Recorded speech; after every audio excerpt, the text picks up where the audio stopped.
Lung cancer lungs में यानी कि फेफड़ों में होने वाला कैंसर है। जो फेफड़े होते हैं हमारे छाती में दो ऑर्गन्स होते हैं, स्पॉन्जी ऑर्गन्स होते हैं बेसिकली, जो कि ऑक्सीजन लेने में और कार्बन डाइऑक्साइड छोड़ने में मदद करते हैं। मतलब जब हम इनहेल करते हैं यानी कि जब सांस अंदर लेते हैं तो ये ऑक्सीजन लेते हैं और हमारे शरीर में सप्लाई करते हैं। साथ ही साथ जब हम एक्सेल करते हैं यानी कि सांस छोड़ते हैं तो कार्बन डाइऑक्साइड रिलीज करते हैं। तो हम ये समझ सकते हैं कि हमारे जीवन को गति प्रदान करने वाले जो सबसे इंपॉर्टेंट ऑर्गन्स होते हैं ये उनमें से एक है। एंड ये world wide leading cause of death भी है। लंग कैंसर जो लीडिंग कॉज ऑफ डेथ है वर्ल्ड वाइड वो भी है।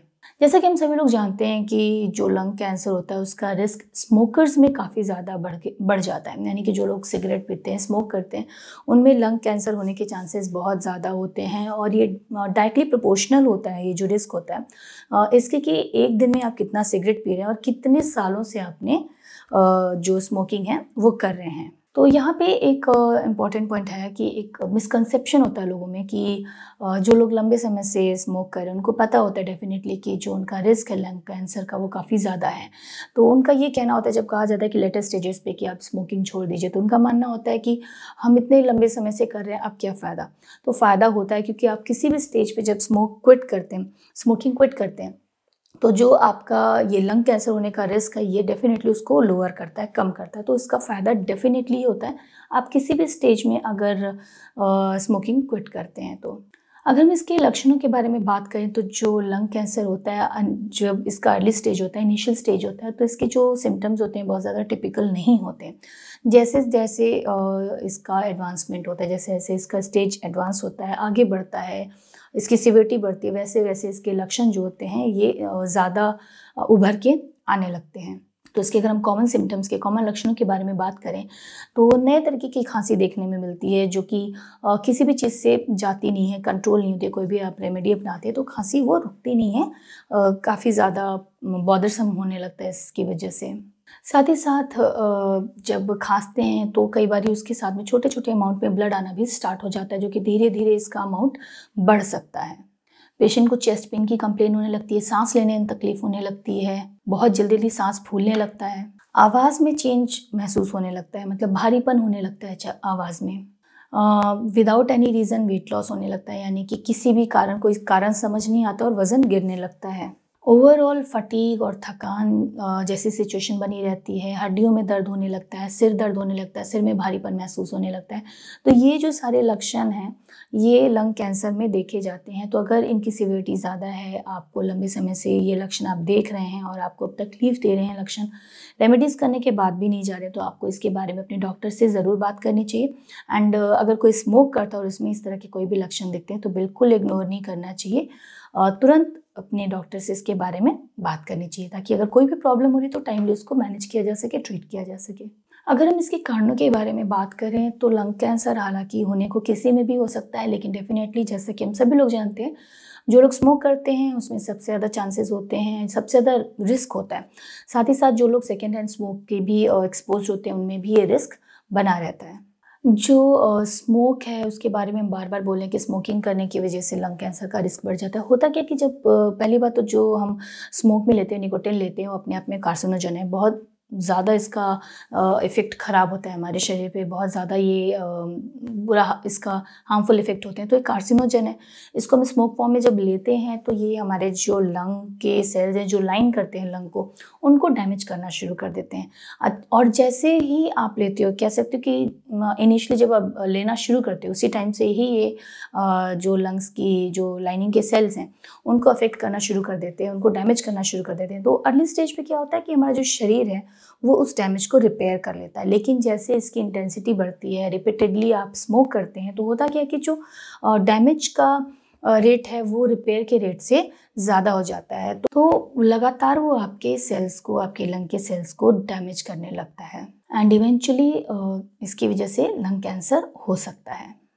अब बात करते हैं कि लंग कैंसर कितने तरीके के होते हैं। तो बेसिकली जो अगर हम इनके जनरल टाइप्स की बात करें तो दो तरीके के होते हैं। ये बेसिकली कौन से सेल्स इन्वॉल्व हैं उनके हिसाब से इनको डिवाइड किया जाता है और उसी के हिसाब से ट्रीटमेंट मेकिंग का जो डिसीजन लिया जाता है उन्हीं के हिसाब से कि किस तरीके का, कौन से टाइप का लंग कैंसर प्रेजेंट है, उसी हिसाब से पेशेंट को ट्रीटमेंट प्रोवाइड किया जाता है। तो जो जनरली जो मेन जो 2 टाइप के हैं वो है small cell cancer. Small cell cancer basically वो है जो एक्सक्लूसिवली कह सकते हैं जो हेवी स्मोकर्स होते हैं उनमें प्रेज़ेंट होता है।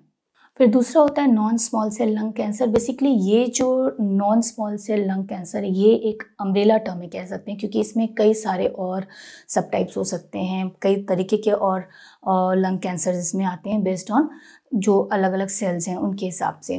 तो स्क्वैमस सेल कार्सिनोमा हो सकता है, एडिनो कार्सिनोमा हो सकता है, लार्ज सेल कार्सिनोमा हो सकता है। तो इसमें अलग अलग और भी टाइप्स होते हैं जिनको इंक्लूड किया जाता है। तो बेस्ड ऑन दीज 2 टाइप्स जो आपके डॉक्टर हैं वो डिसाइड करते हैं कि किस तरीके का ट्रीटमेंट पेशेंट के लिए बेस्ट होगा। अगर हम इसके रिस्क फैक्टर्स की बात करें कि कौन कौन से रिस्क फैक्टर्स हैं जो कि इसके चांसेस को बढ़ाते हैं, तो बहुत सारे नंबर ऑफ़ रिस्क फैक्टर्स हैं। कुछ हैं जिनको हम कंट्रोल कर सकते हैं, कुछ हैं जिनको हम कंट्रोल नहीं कर सकते हैं। स्मोकिंग जो है ये बहुत बड़ा रिस्क फैक्टर है। डेफिनेटली इसे हम कंट्रोल कर सकते हैं, हम क्विट कर सकते हैं या फिर हम कभी स्मोक करें ही ना। The other thing, family history जैसी अगर कोई चीज़ें हैं तो हम उनको कंट्रोल नहीं कर सकते हैं। तो सबसे बड़ा risk factor again the same thing, smoke करना ही होता है। और स्मोकिंग किसी भी स्टेज पे छोड़ना हमारे लंग कैंसर होने के चांसेस को कम करता है। अगर किसी का सेकेंड हैंड स्मोक का एक्सपोजर है तो उसके भी रिस्क ज़्यादा रहते हैं, तो हमें इसको भी अवॉइड करने की कोशिश करनी चाहिए। साथ ही साथ अगर प्रीवियस कोई रेडिएशन थेरेपी मिली है पेशेंट को जिसकी वजह से चेस्ट उसका एक्सपोज रहा है, इस तरह का कोई थेरेपी रही है प्रीवियसली, तो वो भी लंग कैंसर होने के रिस्क को बढ़ाता है। साथ ही साथ फैमिली हिस्ट्री, अगर किसी भी व्यक्ति की फैमिली हिस्ट्री है, उसके पेरेंट्स हैं, सिबलिंग्स हैं या फिर कोई और भी है फैमिली में जिसको कि लंग कैंसर की कंप्लेन रही है या डायग्नोस हुआ है, तो उसके चांसेस भी, उसके भी रिस्क इसको लेकर बढ़ जाते हैं। साथ ही साथ कई बार ऑक्यूपेशनल एक्सपोजर्स होते हैं कुछ कार्सिनोजेंस की, जैसे कि एस्बेस्टॉस है, निकल है, क्रोमियम है, और इसको कंट्रोल करना डेफिनेटली थोड़ा डिफ़िकल्ट होता है क्योंकि ये वर्क प्लेस का एक्सपोजर हो जाता है। ऑक्यूपेशनल, आप उस काम में इन्वॉल्व हैं, तो ये जो सारी चीज़ें होती हैं ये काफ़ी ज़्यादा कार्सिनोजेनिक इनका इफेक्ट होता है, तो ये भी रिस्क को बढ़ाते हैं। साथ ही साथ एक रेडोन गैस होता है जो कि कई बार हमारे घर में, हमारी बिल्डिंग में एक्यूमुलेटेड होता है, जिसके बारे में हमें पता नहीं चलता है। बेसिकली एक नेचुरल ब्रेकडाउन जो यूरेनियम का होता है उससे मिलता है, जो कि पानी, मिट्टी कहीं पे भी हो सकता है। तो इसके बारे में भी हमें पता लगाना थोड़ा सा डिफिकल्ट हो जाता है। तो रेडोन गैस का अगर एक्सपोजर है वो भी इसके रिस्क को बढ़ाता है। लंग कैंसर के कई तरीके के कॉम्प्लिकेशंस हो सकते हैं, जैसे कि शॉर्टनेस ऑफ ब्रेथ, यानी कि सांस लेने में तकलीफ होती है, सांस फूलने लगेगा, काफ़ी ज़्यादा प्रॉब्लम होता है, आपको बहुत फोर्स लगाना पड़ता है सांस लेने के लिए। तो ये प्रॉब्लम हो सकती है। अगर जो कैंसर सेल्स हैं वो ग्रो कर जाते हैं, एयरवे को ब्लॉक कर देते हैं, उससे दिक्कत होती है। उसके अलावा क्या होता है कि जो प्लूरल कैविटी होती है वहाँ पे फ्लूइड पानी भर जाता है, तो ये भी सारी जो चीज़ें होती हैं सांस लेने में प्रॉब्लम करती हैं पेशेंट को। उसके अलावा लंग कैंसर के दौरान पेशेंट को हेमेप्टाइसिस यानी कि खांसी करते हुए जो होता है उसमें खून आने लगता है, इसकी भी कंप्लेन होती है, एयरवे में ब्लड आने लगता है, तो ये भी एक कॉम्प्लिकेशन हो जाता है।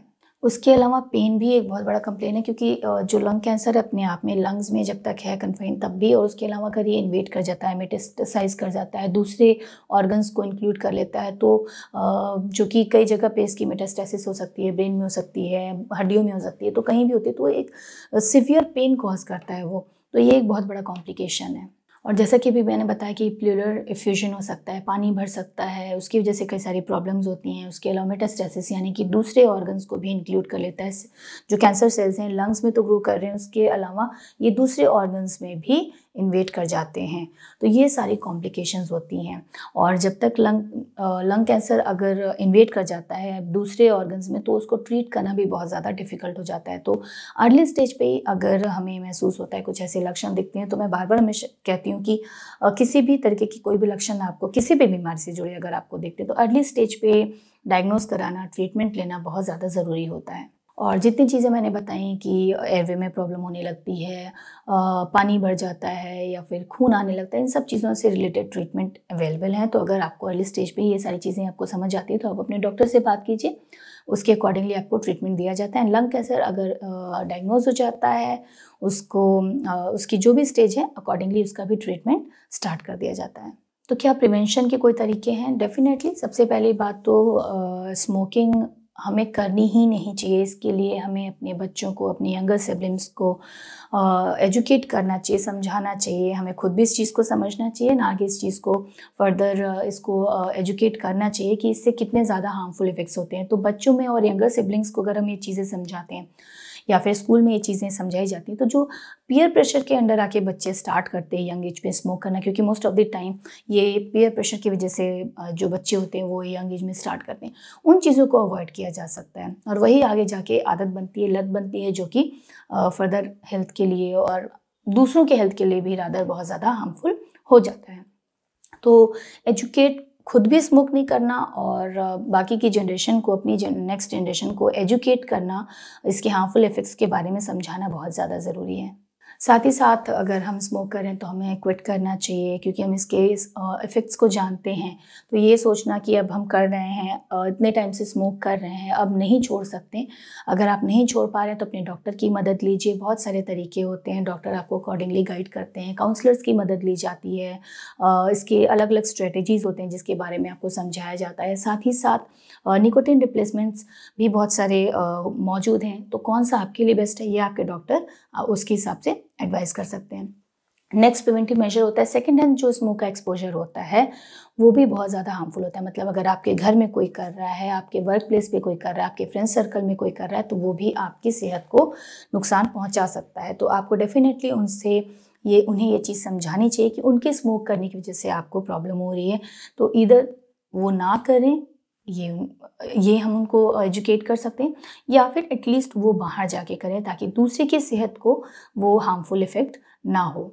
साथ ही साथ हेल्दी खाना खाएं, न्यूट्रिशनल बैलेंस डाइट लें और रेगुलर एक्सरसाइज करें, ताकि हमारे ओवरऑल हेल्थ को ये स्ट्रॉन्ग करे, स्ट्रेंथ प्रोवाइड करे, हमारी इम्यूनिटी को स्ट्रॉन्ग रखे, ताकि ये ऑलरेडी हमारी जो बॉडी है वो तैयार है किसी भी प्रॉब्लम से लड़ने के लिए। तो अच्छी डाइट और एक्सरसाइज बहुत ज़्यादा इंपॉर्टेंट होता है ओवरऑल हेल्थ के लिए। तो इस वीडियो में हमने बात किया कि लंग कैंसर क्या होता है, उससे जुड़े क्या लक्षण होते हैं, किस तरीके से हम इसको प्रिवेंट कर सकते हैं, कितने इसके तरीके होते हैं। इससे जुड़े अगर आपके कोई सुझाव हैं या फिर आप कुछ और भी जानना चाहते हैं तो कमेंट बॉक्स में जाके हमें ज़रूर बताएं। इससे जुड़ा हमारा दूसरा वीडियो जिसमें कि हम इसके डायग्नोसिस और ट्रीटमेंट के बारे में बात करेंगे, ज़रूर देखें। मिलते हैं अपने अगले वीडियो में। धन्यवाद।